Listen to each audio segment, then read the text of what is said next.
estamos na reta final do Congresso, temos aqui, posso dizer, não digo ausência de notícia, mas temos um repisar das questões que têm sido as principais deste Congresso. E a principal é, Ricardo, um novo acordo à esquerda ou recentrar o partido? Este é um congresso que antecede 3 atos eleitorais e, portanto, é um congresso de convocação para essas eleições. E como nós sabemos, nos partidos é preciso haver sempre um inimigo, isto é, há um adversário que se transforma numa figura de referência de ataque do partido que se prepara para essas eleições. Ora, neste ato eleitoral de legislativas que vai acontecer no próximo ano, dificilmente esse adversário poderia estar à esquerda, porque Bloco de Esquerda e Partido Comunista são os partidos com que o governo, liderado pelo Partido Socialista, conta no Parlamento para obter apoio. E, portanto, naturalmente o ataque teria que ir para a direita. E foi isso que nós assistimos neste Congresso prioritariamente. Uma crítica muito severa àquilo que foram as políticas de direita e a direita exatamente a representar aquilo que é o adversário principal do partido que está aqui em Congresso. Ainda que nomeando pouco Rui Rio como esse adversário, ou como a personalização desse adversário. Sim, é mais o PS e PSD e CDS, muito associados àquilo que foi o governo de Pedro Passos Coelho e de Paulo Portas, muito mais do que esta nova liderança de Rui Rio. Tens toda a certeza, tens toda a razão. Eu acho que não cheguei a ouvir aqui o nome de Rui Rio mencionado, não seria natural que o fizessem, mas poderia ter acontecido, mas não, foi claramente a questão de direita, e essa direita muito associada à austeridade, a direita que não acreditava que esta solução governativa funcionasse, a direita que prejudicou aquilo que é o bom desempenho da economia. É esse o tal adversário contra o qual o Partido Socialista aqui reunido se está a dirigir, fazendo da esquerda, digamos assim, obviamente oposição, e foram feitas aqui referências sobre aquilo que são as limitações que Bloco de Esquerda e Partido Comunista podem criar ao Partido Socialista, mas nunca como adversário a combater.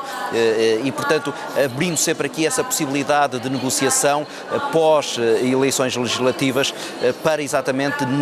nem prejudicar agora o entendimento que acontecerá até ao final desta legislatura, nem para prejudicar aquilo que é as possibilidades que António Costa terá que ter na sua frente quando quiser de novo governar, com ou sem maioria absoluta, porque aquilo que também aqui foi dito é que não é a variável da maioria absoluta que poderá retirar a possibilidade de voltar a haver um entendimento com bloquistas e comunistas. Ricardo, o mesmo PS que aplaude convictamente Mário Centeno levanta-se para aplaudir Pedro Nuno Santos, ou seja, é compatibilizar dois rumos à partida incompatíveis, e o próprio António Costa se calhar sintetizou isso quando disse que era preciso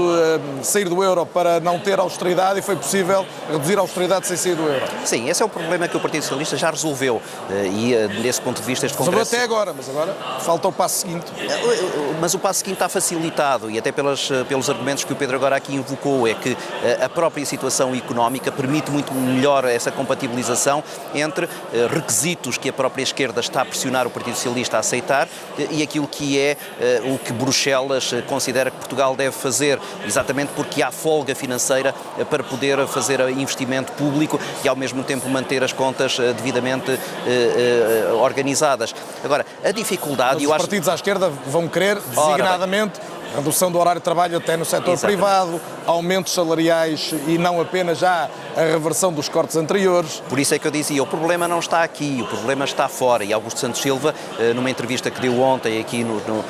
paralelamente ao Congresso, tocava exatamente com o dedo na ferida quando ele dizia: a questão é saber se Bloco de Esquerda e Partido Comunista querem continuar com esta coligação. Não é se o Partido Socialista quer continuar com a coligação. Eu acho que aí isso ficou muito clarificado e reforçado neste Congresso. António Costa já o tinha dito antes, mesmo que haja maioria absoluta, quer continuar a dialogar e a dialogar à esquerda. Ficou aqui reforçado, e via-se isso pelos aplausos cada vez que alguém mencionava essa possibilidade de estender este acordo à esquerda, que há uma vontade dos militantes em não largar a mão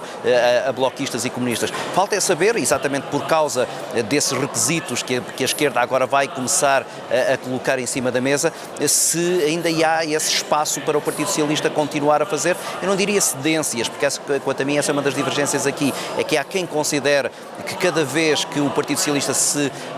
compatibiliza com o Bloco de Esquerda e Partido Comunista está a ceder, Era o argumento, por exemplo, de Francisco Assis, que diz que bloquistas e comunistas estão a cercear aquilo que é a afirmação ideológica e programática do PS, e aqueles que acham que não, como Pedro Nuno Santos veio dizer que o Partido Socialista aliado a bloquistas e comunistas é mais eficaz do que sozinho. E, portanto, esse é o debate que agora, nos próximos meses, vai ter que ser clarificado, e é o debate que à esquerda, Bloco de Esquerda e Partido Comunista terão que fazer dentro das suas próprias casas para perceber até que ponto nesses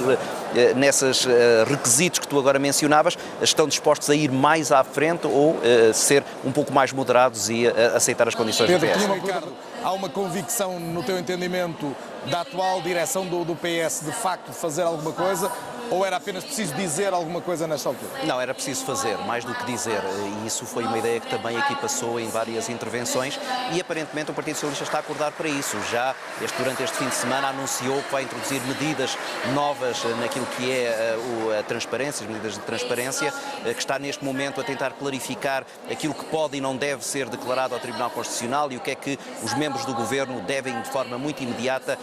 clarificar perante as autoridades, perante o próprio Tribunal Constitucional, relativamente à sua situação. Ficaram aqui até muitas vezes alertas para o facto de não se saber exatamente o que é que se poderia e não se poderia fazer. Houve alguém que disse, eu declarei a área da minha casa, mas não disse quantos quartos é que tinha. Estas pequenas dúvidas que muitas vezes acabam por obrigar a retificações na declaração de rendimentos ao Tribunal Constitucional parecem ser uma preocupação exatamente para que não fique nenhuma dúvida. E isso é absolutamente essencial, sobretudo, como dizia o Pedro, para um partido que tem neste momento um anterior secretário-geral acusado de corrupção e com um julgamento à porta por causa daquilo que é mais grave em política, que é uma acusação de corrupção. E, portanto, toda essa imagem de que o Partido Socialista tem na sua base genética uma tendência para contrariar essa corrupção tem agora que ser verificada em factos, e se houver realmente essas medidas de alteração à lei da transparência, eu acho que isso pode ser muito positivo para a imagem do PS. Já percebemos que no essencial os governantes estão todos a rever as declarações de rendimentos e património.